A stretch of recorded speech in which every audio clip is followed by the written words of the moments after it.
even before dawn broke over Redwood County, the relentless clank of heavy machinery jolted me awake. My name is Daniel Howard, and I serve as the zoning chief for Redwood County, but more important, I'm the fourth-generation owner of Howard Ranch, a 200-acre piece of land my late grandfather left me. For decades, our family ran cattle here, preserving the grasslands and the small creek that meanders along our eastern boundary. So you can imagine my shock when, stumbling outside in my pajamas, I caught sight of headlights beaming across the far fields, where at least half a dozen excavators were churning up the soil. I grabbed a flashlight and bolted toward the racket, a knot forming in my stomach. I'd heard rumors about an ambitious Homeowners Association wanting to expand, but never imagined they'd start building on my ranch at the crack of dawn without so much as a phone call. As I approached the site, a giant sign blinked under the work lights. Future home of Mesa Hills, Estates, 100 premium condos starting at $350,000. A surge of anger and confusion gripped me. The banner bore the name of an HOA called Mesa Hills, but Redwood County had never approved a condo development on my land. Sure, a company named Caldera Homes had filed some requests to rezone property near here months ago, but their paperwork was incomplete.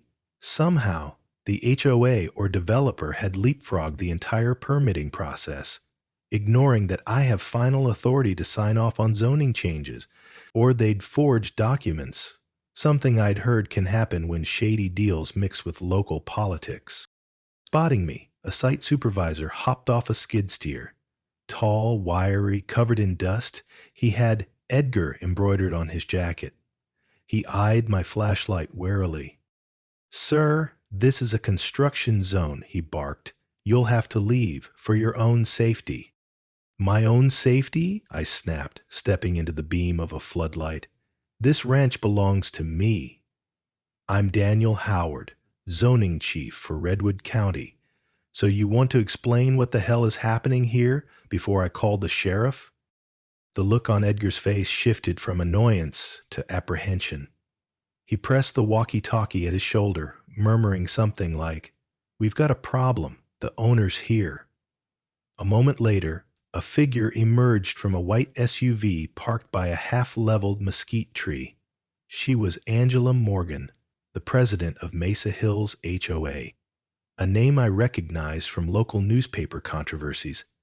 She was impeccably dressed, a clipboard tucked under her arm, boots startlingly clean despite the muddy ground. "Mr. Howard," she said, measuring her words with a cool detachment, "I wish our first meeting could have been under more pleasant circumstances." "Lady, I don't even know you, and you're on my land," I fired back. "Whatever you're building here is illegal, unless I've been asleep for months and missed the zoning approvals." Angela's polished smile never reached her eyes. "We have all the paperwork we need," she replied softly. "If you have concerns, I suggest contacting our attorneys. In the meantime," she gestured at the bulldozers, "we're on a tight schedule." I felt my pulse pounding in my ears. Daylight was still 30 minutes away, yet the scramble of machinery had already scarred the grassy expanse. Angela turned on her heel to confer with Edgar, effectively dismissing me. They'd just declared war on the wrong man. I spent the next hour furiously snapping photos and taking videos on my phone, capturing every detail. License plates, company logos on trucks, the position of construction equipment.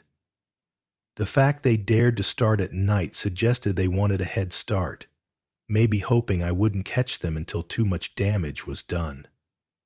But I wasn't about to let them keep building without confronting them at every turn. By 7 a.m., the new sun revealed the full extent of the intrusion. At least 3 large excavators were carving out dirt for foundation footings, while a half-dozen workers in bright vests erected wooden framing stakes. My ranch, the property I grew up tending with my grandfather, looked like a war zone in progress. This land was more than real estate. It was my link to the family legacy that shaped me.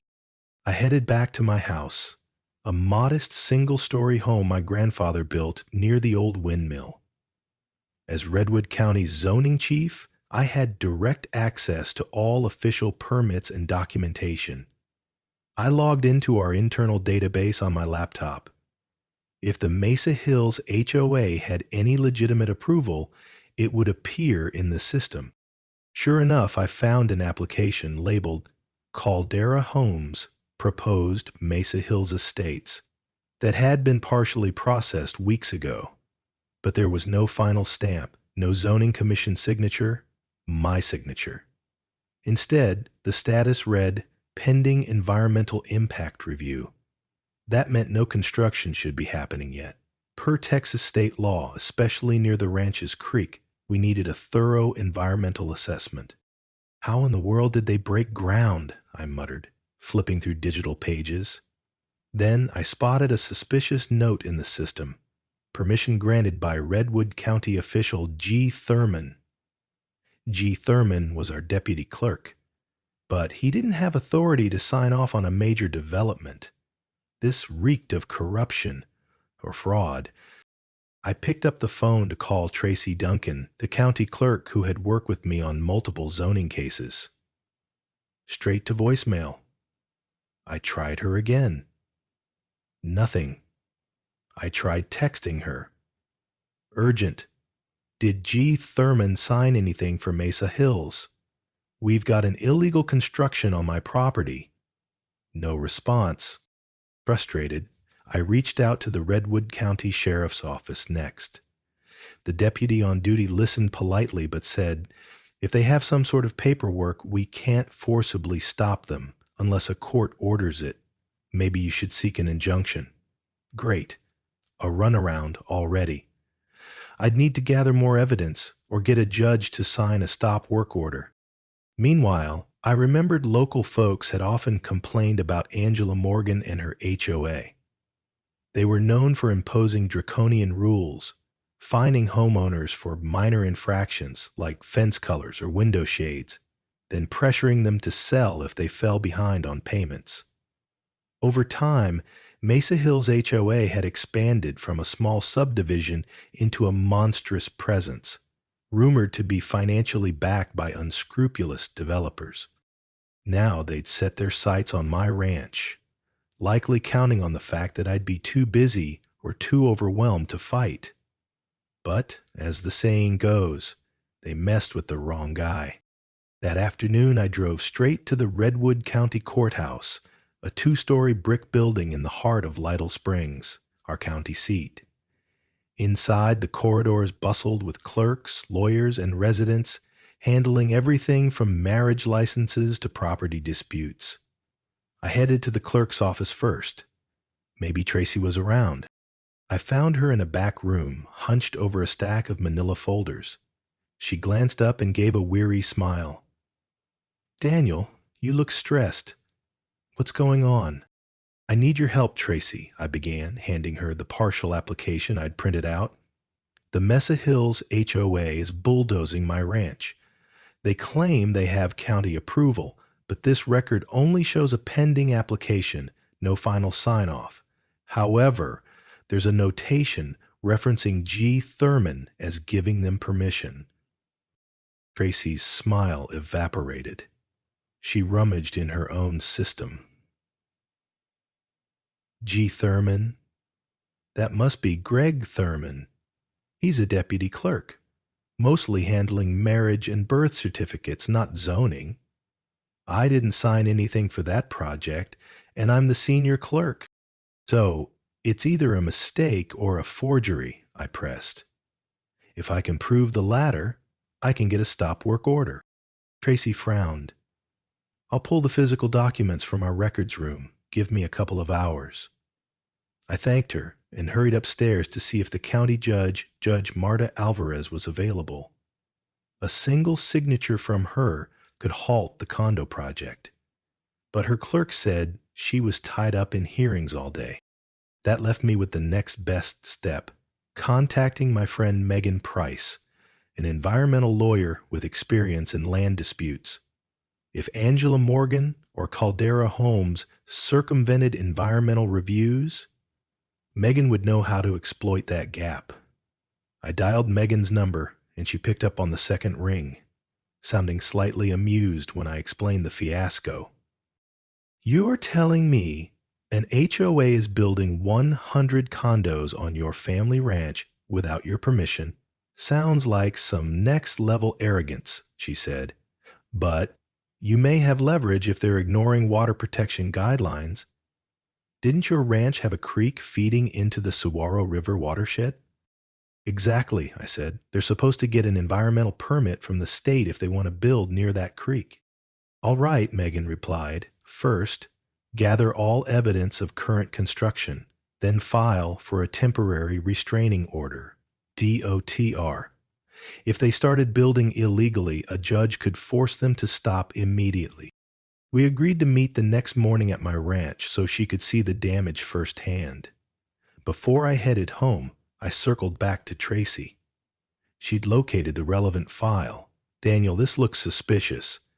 The signature line for official approval is blank, but someone handwrote 'Approved by G. Thurman' on a sticky note attached to the top. This is not standard procedure. I'm 99% sure that's not legitimate." My heart hammered. With that admission, I had real cause to believe the HOA's entire project was built on a lie, one that threatened the land my family had cherished for generations. I reached Howard Ranch just after sunset. The construction crew had left for the day, but the place looked even worse under the floodlights they'd stationed around the perimeter. Strips of barbed wire fence were torn down, and a gaping rectangular pit lay where wild grass used to grow. It made me sick to see so much damage inflicted in just 24 hours. As I surveyed the mess, I heard a truck rumble up the gravel driveway. Stepping into the glare of its headlights, I recognized the driver, Joe Connolly, a local rancher I'd known for years. He parked and hopped out, eyes grim. "Heard the commotion," Joe said. "Figured you'd need some backup. I've also had my share of run-ins with Angela Morgan's HOA. They tried to fine my cousin for having goats, claiming it violated some rule about livestock near the subdivision boundary. Next thing you know, they threatened foreclosure on his house if he didn't pay thousands in fines." I nodded, recalling that fiasco. "Sounds about right. Now they're trying to swallow my entire ranch with this condo project." Joe grimaced. "Look, I've got connections with local media. We can bring a few reporters out here, get them to film this nonsense. Public pressure might help. Folks in Redwood County aren't fans of big developers trampling family land." His idea rang true. "That's not a bad plan," I said. "I'll be meeting a lawyer tomorrow morning, but the more attention we can draw, the better." We ended up walking the perimeter, discussing ways to rally community support. I remembered how Redwood County had historically prided itself on open ranges and farmland. Many families had refused to yield their property to chain stores or sprawling subdivisions. If Angela Morgan thought my ranch would roll over, she'd severely underestimated local sentiment. Later that night, I found myself in my grandfather's old study. Dust motes drifted in the lamplight. On the shelf, thick binders held decades' worth of ranch records, tax receipts, livestock inventories, even an environmental study from when the county tried to build a highway through the property in the late 90s. Grandfather had successfully fought them off, preserving the creek and the surrounding wetlands. That study might prove valuable now. Sure enough, I uncovered a bound report indicating the presence of certain protected bird species near the creek. If those birds nested here, any large construction could be a federal offense under the Migratory Bird Treaty Act without special clearance. A flicker of hope rose in me. This could be ammunition to shut down the condo fiasco, at least temporarily. But my excitement was tempered by the sight of my old home so brutally altered. I flicked through more ranch documents, each page reminding me of the legacy my family built. This land taught me how to ride a horse, fix a fence, and respect the balance between nature and agriculture. I felt a surge of resolve. I wasn't just fighting for me. I was fighting for the soul of Redwood County and for families who might be the next target of a power-hungry. By 8 the next morning, Megan Price arrived in her dusty Subaru, stepping out in practical boots and jeans. She greeted me with a brisk handshake and immediately started snapping photos of the half-dug foundation. Large steel rebar poles jutted out of the ground like skeletal fingers. "This is definitely advanced construction," Megan said, crouching by a battered wooden stake labeled Phase 1. "They're not just testing the soil. They're setting up to pour major concrete footings soon." I nodded, leading her toward the creek. The morning air felt heavy, almost humid, as if nature itself was bracing for a fight. We followed a path of churned mud where bulldozers had ground down to the water's edge. Mangled reeds and grass gave evidence they'd intruded well into the stream bed. Megan knelt on the bank, retrieving a small water sample kit from her bag. "I'm checking for sediment changes. Any major runoff from fresh construction could spike silt levels. If so, that's a direct violation of Texas water regulations, especially if they never obtained a drainage permit." She collected a water sample, labeled it, and carefully sealed the container. This could become Exhibit A in court. We headed back toward the main site, where Joe Connolly joined us with a local reporter, Carla Ramirez, and her cameraman.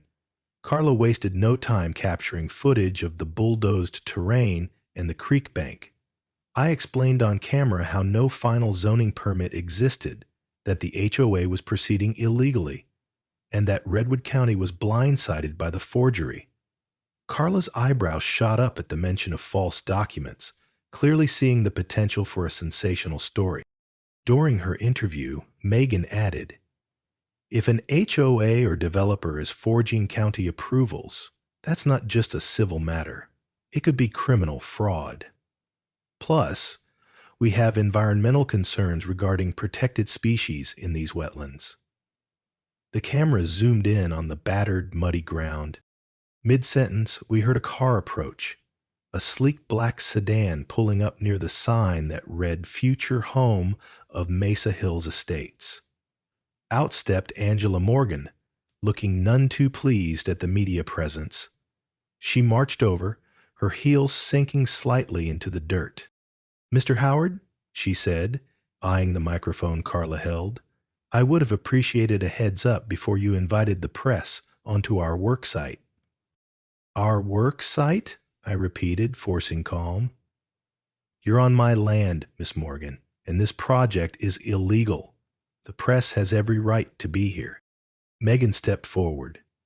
"We're documenting evidence for a temporary restraining order. Your crew has violated waterway protections, and your paperwork is apparently incomplete." Angela's gaze flicked from Megan to the reporter's camera. She forced a tight smile. "We at Mesa Hills HOA have done everything by the book. Any allegations to the contrary will be proven false." Then her smile dropped. "But I warn you, interfering with a legitimate development can result in heavy financial liability." I fought the urge to roll my eyes. "I guess we'll see what the judge says." Carla's cameraman captured the tension crackling between us. Angela Morgan might be used to scaring people into submission, but Redwood County's zoning chief wasn't about to bow down. That afternoon, Megan and I sat in her small law office located off Main Street in Lytle Springs. Stacks of legal references cluttered her desk, but she had carved out a space for her laptop and a coffee mug labeled, "I sue because I care," perfectly fitting the day's mood. We drafted a thorough request for temporary restraining order to present to Judge Alvarez. Megan typed furiously, referencing sections of Texas state law regarding zoning authority, environmental regulations, and potential wetlands protection. When we finished, the document was over a dozen pages, complete with our photos and the recorded statements from local residents about the creek. Now we just have to hope the judge grants this quickly, Megan said, leaning back. If she does, construction stops until a full hearing. I nodded, thinking about how Angela Morgan's crew could be pouring concrete at that very moment. Every hour counted. Let's get over there now, I urged. Meanwhile, phone calls and messages kept pouring in. More neighbors from Redwood County had caught wind of the condo fiasco. Some had stories of their own about HOA harassment, fines for unapproved garden plants, forced removal of porch swings. Residents from the outskirts near Mesa Hills claimed the HOA had threatened them with lawsuits if they didn't accept new boundary lines. It was a pattern of intimidation that spanned years, culminating now in the attempt to annex my ranch. We reached the county courthouse around 3 p.m., only to find the corridor outside Judge Alvarez's chambers packed with attorneys. A major civil case was apparently in session. Megan shot me a sympathetic look. We might be stuck waiting a while, but maybe I can talk to her clerk. After half an hour, the clerk, a diminutive woman named Kathy, allowed us a brief slot to speak with the judge in chambers. Alvarez, a middle-aged woman with streaks of gray in her hair, listened intently as Megan summarized the urgent need for a TRO. I placed our evidence portfolio on her desk. Photos of the bulldozers, the creek contamination, the suspicious permit with a sticky note from G. Thurman. Judge Alvarez frowned, flipping through the pages. If your allegations are correct, this is quite serious. I'm inclined to issue a short-term TRO to maintain the status quo while we investigate. But I need to ensure this is truly an imminent threat and not just a property dispute. Megan didn't miss a beat. Your Honor, the creek and wetlands face immediate, irreparable harm if they pour concrete or reroute water channels. We believe the developer broke ground precisely to bypass an environmental review. The ranch owner here, Mr. Howard, has never granted permission. I added, they've effectively stolen my land, they're ignoring county rules, and I am the official zoning chief. I can assure you no final permit was ever signed. Judge Alvarez sighed. All right, I'll grant a TRO for 2 weeks. That means they must halt construction. In that time, both parties will gather evidence for a preliminary injunction hearing. My pulse soared. 2 weeks of reprieve might be enough to expose the full extent of Angela's misconduct. Judge Alvarez scrawled her signature, and Kathy began typing up the official order. As Megan and I exited the courthouse, we shared a relieved grin. We had just placed a massive roadblock in the HOA's path. Next morning, I personally served the TRO to Angela Morgan at the construction site, accompanied by a county deputy named Sergeant Beasley for good measure. The deputy handed Angela the papers, and she visibly bristled. This is a joke, Angela snapped, scanning the legal jargon. We have rightful ownership of this project through Caldera Homes' contract. You can't just shut us down. Sergeant Beasley, broad-shouldered and calm, said, Ma'am, it's a court order. Continuing construction could lead to contempt charges. I suggest you have your lawyers fight it in court. Angela glared at me as if I'd personally torched her hopes, but she motioned for the foreman to stop the heavy equipment. Workers began packing up with sullen expressions, clearly worried about their paychecks. My relief, however, was tinged with the knowledge that this was only a temporary victory. The next step would be the preliminary injunction hearing, and if we couldn't prove our case thoroughly, the condo construction could start again. Over the next few days, Redwood County buzzed with rumors. Some folks congratulated me. Others worried about losing potential jobs if the development halted. Meanwhile, Megan and I doubled down on our research. We discovered a tangle of limited liability companies behind Caldera Homes. each one apparently linked to major players in the Mesa Hills HOA. The deeper we dug, the more it smelled like a land grab scheme on a grand scale. One evening, I sat in my living room sifting through old ranch documents. A knock at the door startled me. Opening it, I found a wiry man with anxious eyes. Greg Thurman, the deputy clerk whose name had appeared on that suspicious sticky note. He removed his baseball cap and clutched it in both hands. "Mr. Howard," he began in a shaky voice, I know what I did was wrong. I signed off on a paper I shouldn't have. They paid me $5,000 under the table and said it was just a standard update, but I've realized how deep this goes. They threatened me if I spoke out. But I can't live with it anymore." I waved him inside.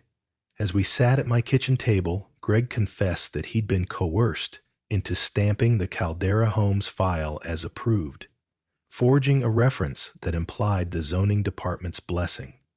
He'd never expected it would become so large-scale, but Angela Morgan's associates had assured him everything was merely a formality. My heart pounded. This was the smoking gun we needed. "Greg, will you testify in court? We can request whistleblower protection if you do." He swallowed hard, eyes darting. "I'm scared. I have a wife and a newborn, but I can't keep living under the weight of this. I'll testify if it means stopping them." I placed a hand on his shoulder. "You're doing the right thing," I said quietly, hardly believing our luck. This was exactly the kind of direct admission that could unravel the entire fraudulent scheme. After he left, I texted Megan, telling her about Greg's confession. She replied instantly, "That changes everything. Let's prepare a sworn affidavit. We've got them cornered." At the preliminary injunction hearing a week later, the tension in the courtroom was palpable. On one side, Megan, myself, and a row of supportive ranchers and neighbors who had faced harassment from Mesa Hills. On the other side, Angela Morgan and her legal team, 4 attorneys in crisp suits, plus 2 bored-looking paralegals. The gallery behind them included a few Mesa Hills residents, who apparently believed the new condos would boost their property values. Judge Alvarez presided, her gaze stern as she called the session to order. Megan led our argument, meticulously laying out how the project broke multiple regulations. Fraudulent permit presenting Greg Thurman's admission in the form of an affidavit and an in-person statement. Environmental violations, referencing the protected wetland species near the creek. Lack of final zoning approval, the official county records proved no legitimate sign-off existed. Then came Angela's team.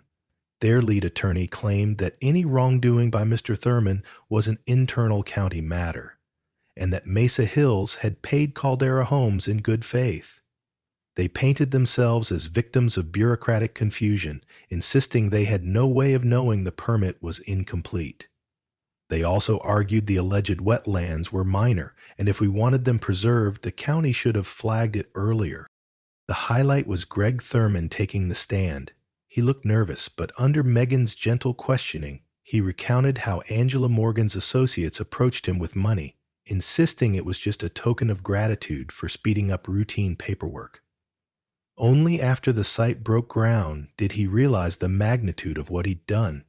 The hush in the courtroom was thick. As he admitted forging the sticky note about approval, Angela Morgan's jaw tightened, her composure slipping. Finally, the judge called a recess to review the evidence.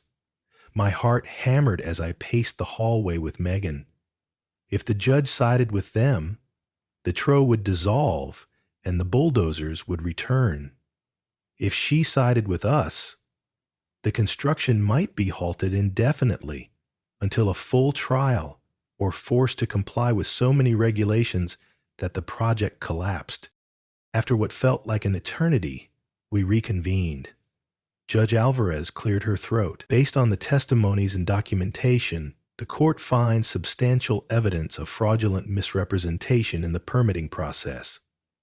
Moreover, the environment near Howard Ranch may suffer irreparable harm if the project proceeds.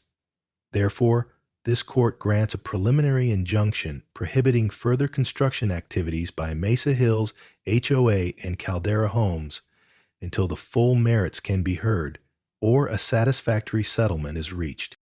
A wave of relief crashed over me. People in our row exhaled in unison, while Angela's entourage looked deflated. The judge continued, "Additionally, I'm ordering a formal investigation into the potential for environmental damage and any criminal conduct. The defendants must cease all activities on the property immediately." With the rap of her gavel, the session ended. Angela Morgan stormed out, refusing to speak to the media. Meanwhile, ranchers approached me with pats on the back, some wiping tears. The battle wasn't completely over, but we delivered a significant blow against an HOA who thought they could bulldoze first and ask questions never. The next few weeks played out like a whirlwind. State environmental inspectors arrived, combing the site, confirming the presence of at least 2 bird species protected by federal law. They also found unpermitted excavation near the creek. That triggered potential fines in the tens of thousands of dollars, maybe more. Meanwhile, Redwood County's district attorney launched a separate inquiry into alleged bribery involving Greg Thurman. The DA interviewed him, me, and even some of the local commissioners. Rumors spread that multiple figures from Caldera Homes were under scrutiny, as well as certain members of the Mesa Hills board. Some folks in Redwood County who had remained silent about the HOA's bullying now came forward with evidence of intimidation and financial manipulation. It was like a dam had burst, flushing out all their unscrupulous tactics. But not everyone was happy. I received a slew of threatening emails and letters warning me to back off or face the consequences. One anonymous note read, "Don't think you're a hero. You're just a small town official who can be replaced." Despite the intimidation, I refused to fold. With construction stalled, the half-finished foundation at Howard Ranch became a constant reminder of the fight. Yet the land's destruction was no longer progressing, and the creek had a chance to recover. A group of volunteers, including Joe Connolly, even helped replant some native grasses around the creek's bank, hoping to stabilize the soil before the rainy season. Their communal spirit gave me hope for Redwood County's future. In the midst of all this, I decided to hold a town hall meeting at the Redwood County Community Center. I wanted an open forum for residents to voice concerns about HOAs, developers, and the local government's handling of zoning. Dozens showed up, from ranchers to suburban homeowners. Emotions ran high. "I'd been fined $300 a week for having my mailbox 2 inches too tall," complained one older gentleman. "They said my baby's swing set was an eyesore," a young mother added, her voice trembling with frustration. "I ended up removing it just to avoid more penalties." Others talked about receiving letters pushing them to sell their land or home, courtesy of some shell company tied to Mesa Hills. As story after story poured out, Angela Morgan's veneer of legitimacy crumbled. Though she didn't attend, a few of her supporters were present, shifting uneasily as they heard the avalanche of grievances. Toward the end of the meeting, an elderly rancher's wife spoke up. "We stand behind you, Daniel," she said, her voice quavering. "You keep fighting. This county is worth saving from those who see it as just a profit machine." The crowd erupted in applause, and I felt overwhelmed by gratitude. While lawsuits, investigations, and politics still swirled around me, I sensed a shift in the community's morale. No longer did people fear Angela Morgan and her cronies. They stood shoulder to shoulder with me, determined to protect Redwood County's open spaces and family homes. 6 months later, The final chapter of the lawsuit was heard in a larger courtroom in San Antonio. By then, the Redwood County DA had filed criminal charges against 2 board members of Mesa Hills, accusing them of bribery and forgery.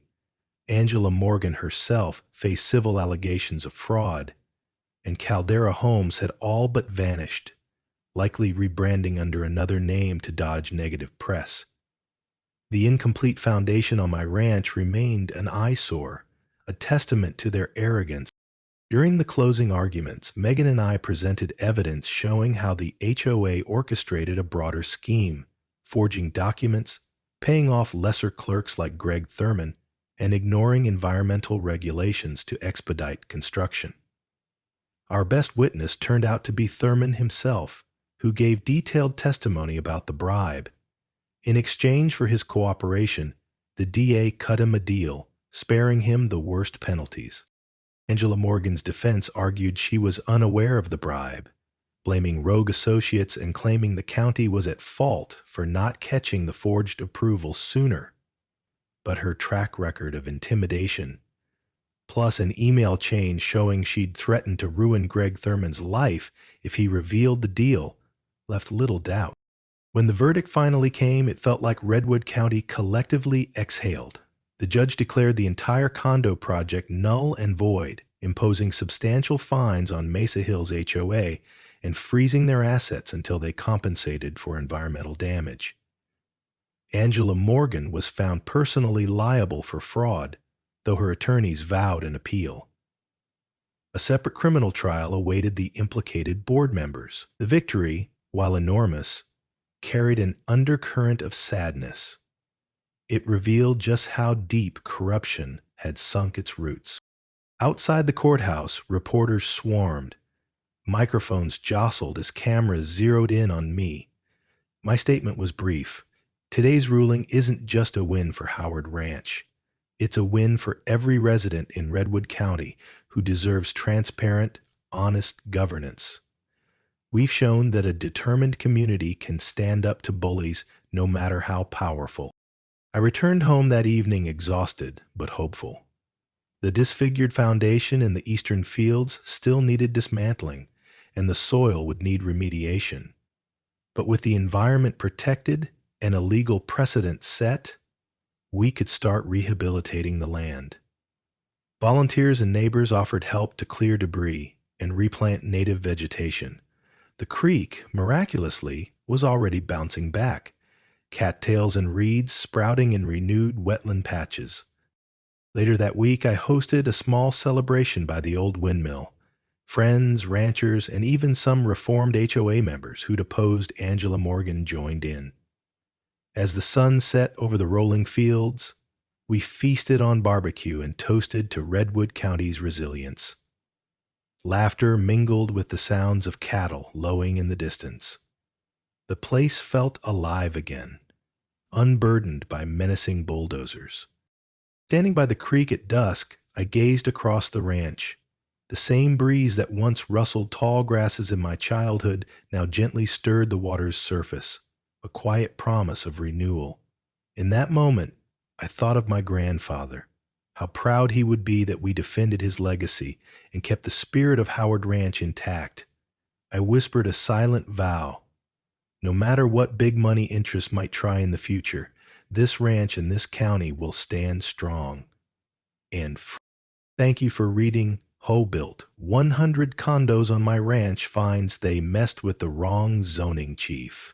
This story highlights the importance of community unity, transparent governance, and respect for the environment.